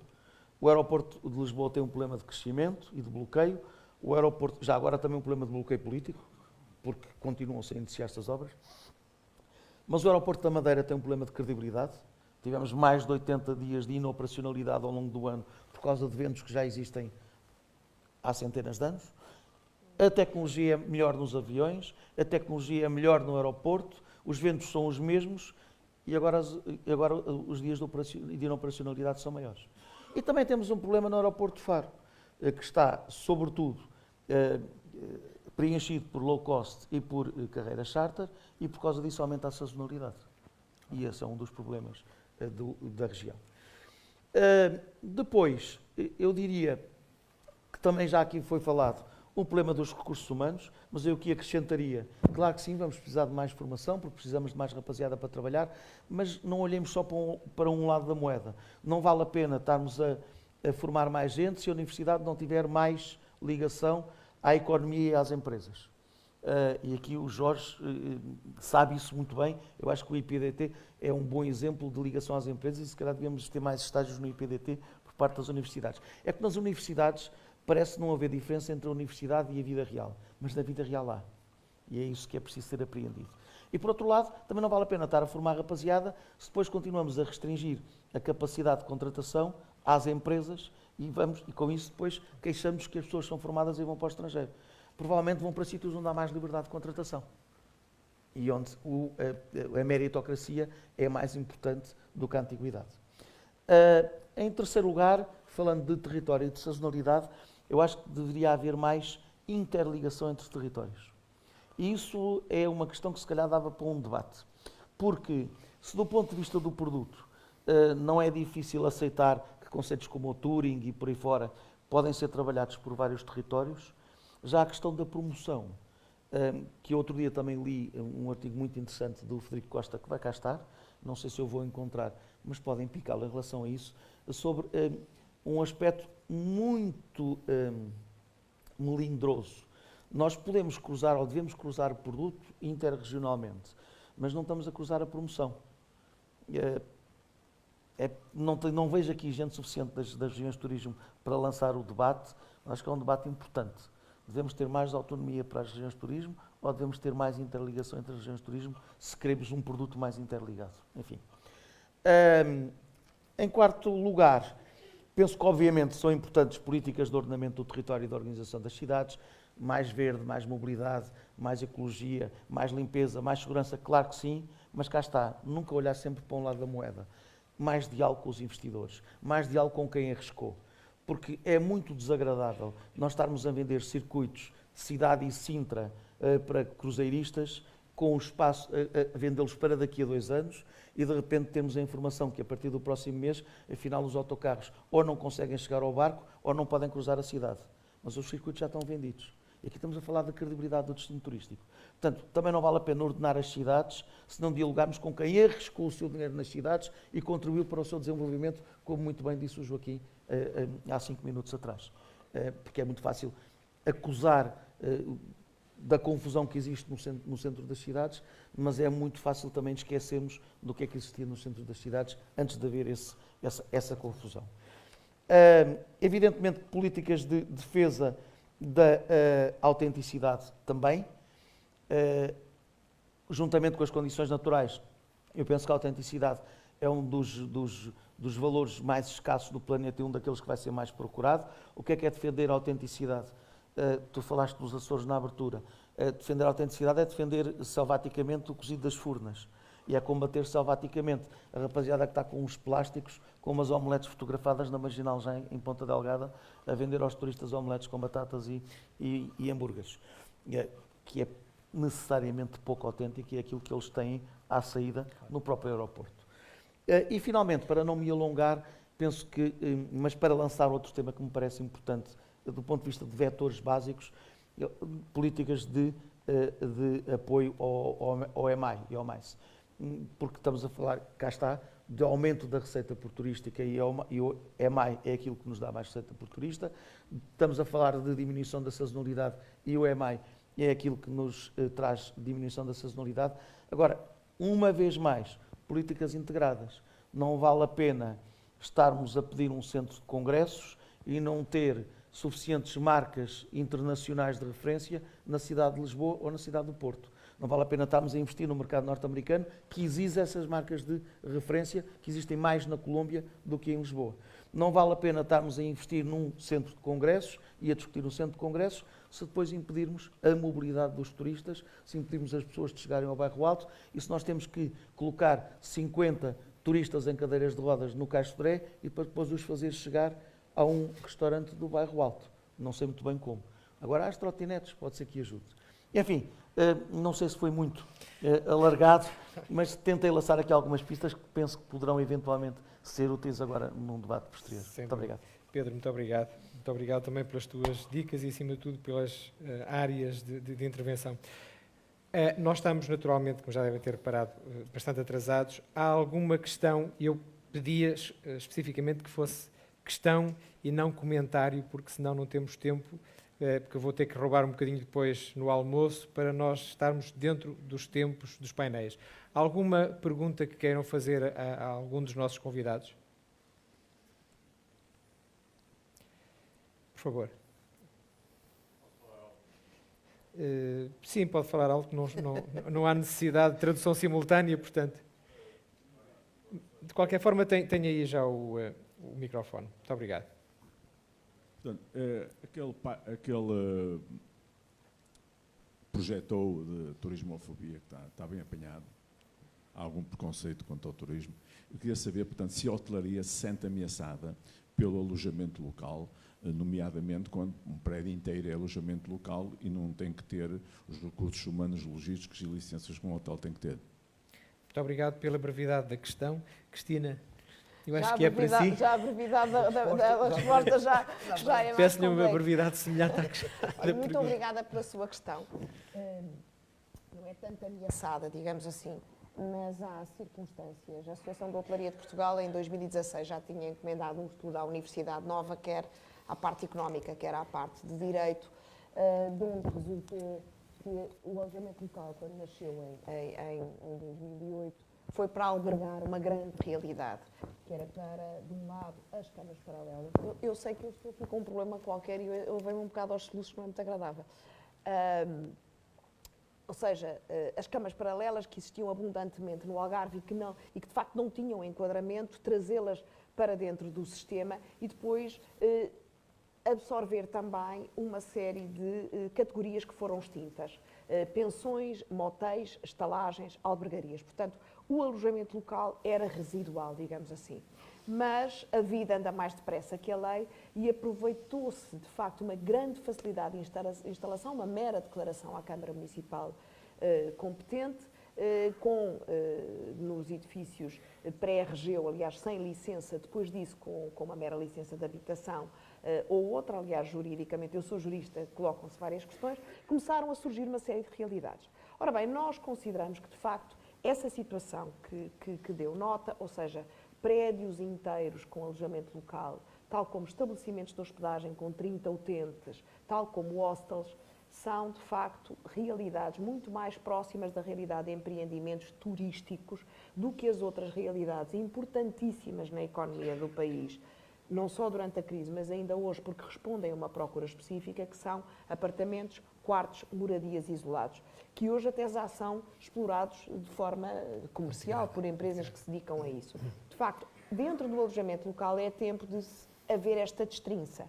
Há tipos de estabelecimentos que exigem efetivamente recursos específicos, requisitos de segurança, de higiene, de serviços, de facto, distintos daqueles que são os tais apartamentos self-catering, etc, etc.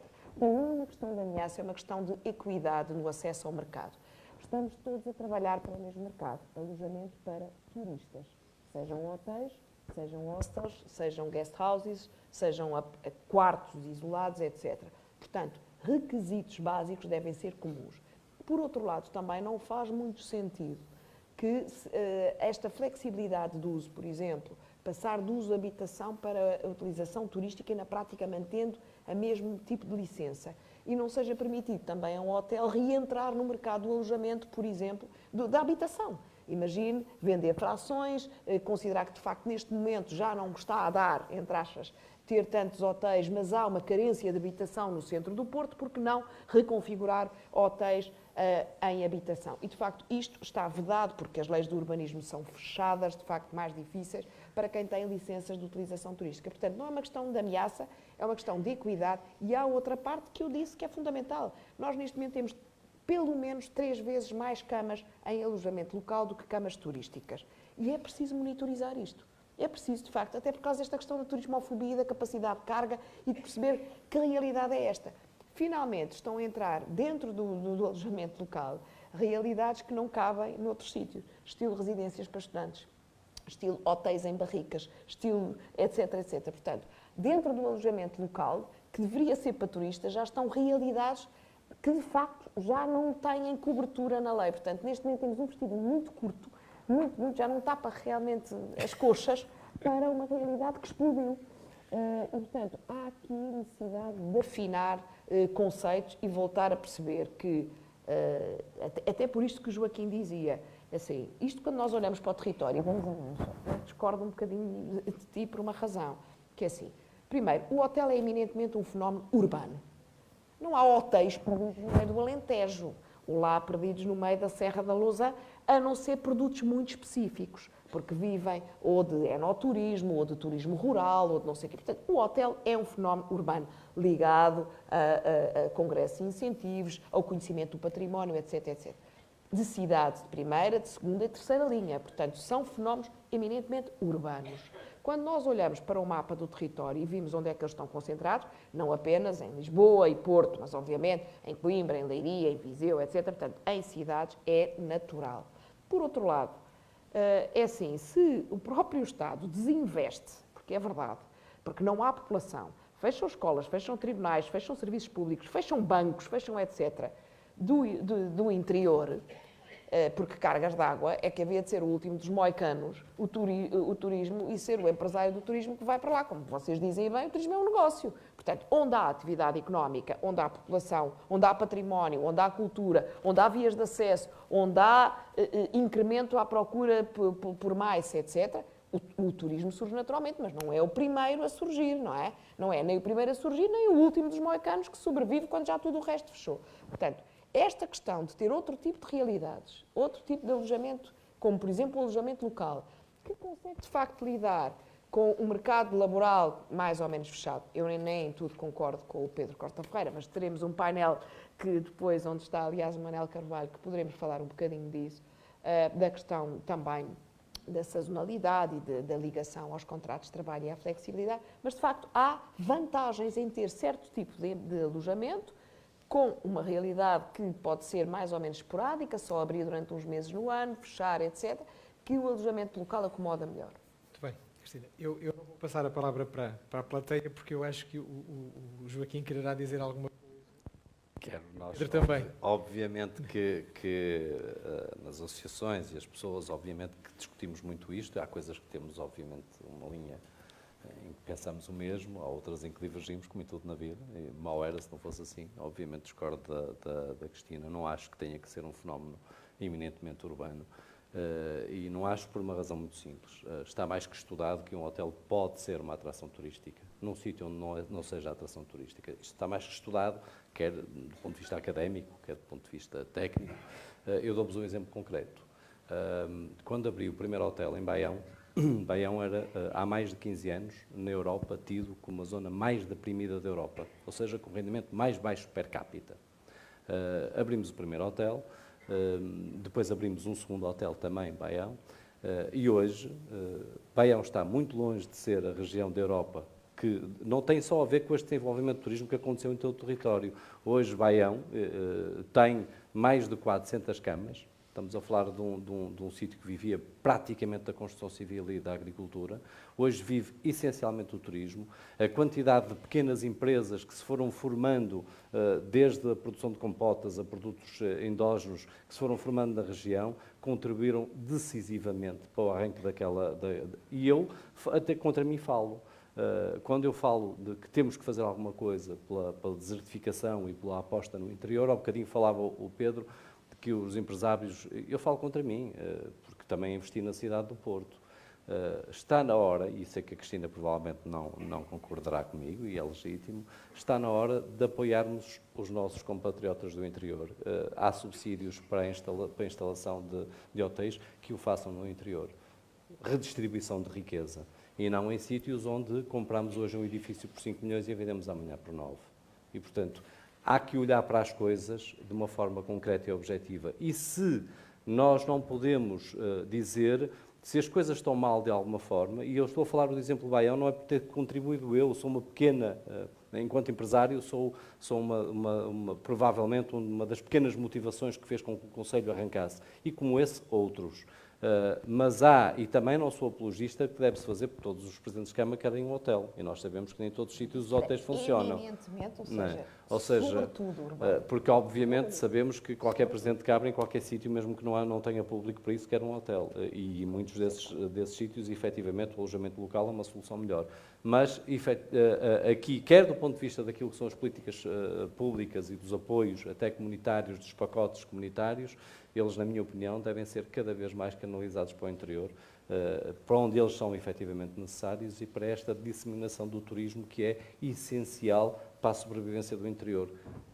Quem veio do interior como eu, apesar de ser urbano, porque vim para o Porto com 2 anos de idade, mas quem é do interior e quem conhece as regiões do interior, continuamos a ter uma ideia completamente diferente daquilo que é a realidade.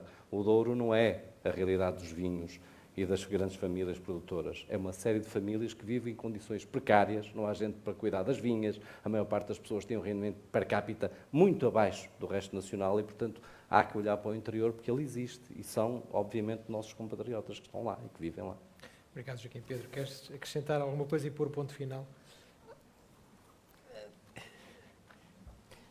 Talvez abordando de um outro ângulo, que tem a ver, se calhar, com a postura das agências de viagens ou com a realidade das agências de viagens. Foram aqui abordados ângulos, até a própria pergunta já tinha um certo ângulo relativamente ao alojamento local. Eu preferiria dizer que, obviamente, que estas realidades, nada se combate contra o consumidor. O consumidor é a única coisa que sustenta o negócio. E, portanto, o alojamento local teve o condão em Portugal nos últimos anos de atrair novas procuras e de contribuir em grande parte, ou com uma grande fatia, para o desenvolvimento do turismo, nomeadamente do turismo urbano. E se mudou a face de Lisboa e do Porto, também se deve, e muito, ao alojamento local. E, portanto, não vejo que seja numa perspectiva de combate Aqui haverá coisas a limar, mas o mais importante foi o seu desenvolvimento, em meu entendimento. E eu este dispêndio, aqui sim, talvez com o meu ponto final, relativamente com o toque das agências de viagens. As agências de viagens estão muito habituadas a este tipo de novas concorrências. A principal característica do setor é a concorrência ao longo da cadeia de valor. Portanto, nós não consideramos neste momento, a concorrência não é mais importante entre nós, é muito mais importante em termos de tendência de futuro ao longo da cadeia de valor. E se há alguma coisa de que eu gosto enquanto representante do setor, é que o setor nunca se preocupou em parar os táxis na Avenida da Liberdade para buzinar contra a Uber, porque a Uber é pedida pelos consumidores. Portanto, o setor tem sempre perguntado o que é que o consumidor quer. E é por isso que, volto a dizer, ainda nesta última apresentação, vem que a principal fonte de distribuição são as agências de viagens tradicionais, na Madeira com uma cota impressionante de quase 80%. Eu julgo que as agências, ao terem concorrência ao longo da cadeia de valor, tiveram que escolher o seu caminho. E ao escolherem o seu caminho, tiveram que ser em direção ao consumidor, com valores como confiança, segurança, diferenciação. A parte boa, e com isto me calaria, é que não é preciso, não sei se há aqui muitos formados em Coimbra, não é preciso tirar um curso em Coimbra para fazer diferenciação, dar segurança e dar confiança. Os melhores projetos e diferenciadores têm sempre duas coisas, em meu entender, que são básicas. Não conheço projetos bons sem pessoas boas. Nos melhores projetos, geralmente se vamos atrás, ok, tem um conceito, mas o que lá está atrás é a melhor pessoa. O conceito é a melhor pessoa. E não há projetos diferenciadores. E há imensos projetos altamente diferenciadores só por uma coisa, fazem o meu básico. Portanto, apesar de tudo, não é preciso chegar ao céu para se ter êxito. Eu julgo que as agências de viagens podem ser, desse ponto de vista, um bom exemplo. Com este Muito obrigado, Pedro. Como nós vamos discutir cada um destes temas ao longo dos próximos 3 painéis, eu vou encerrar aqui porque, de facto, estamos meia hora atrasados como começamos este segundo painel. Portanto, agradecer aos nossos convidados e tentarmos, em 15 minutos, estarmos de regresso à sala para irmos começando a recuperar o tempo. Muito obrigado. Até já. Obrigado.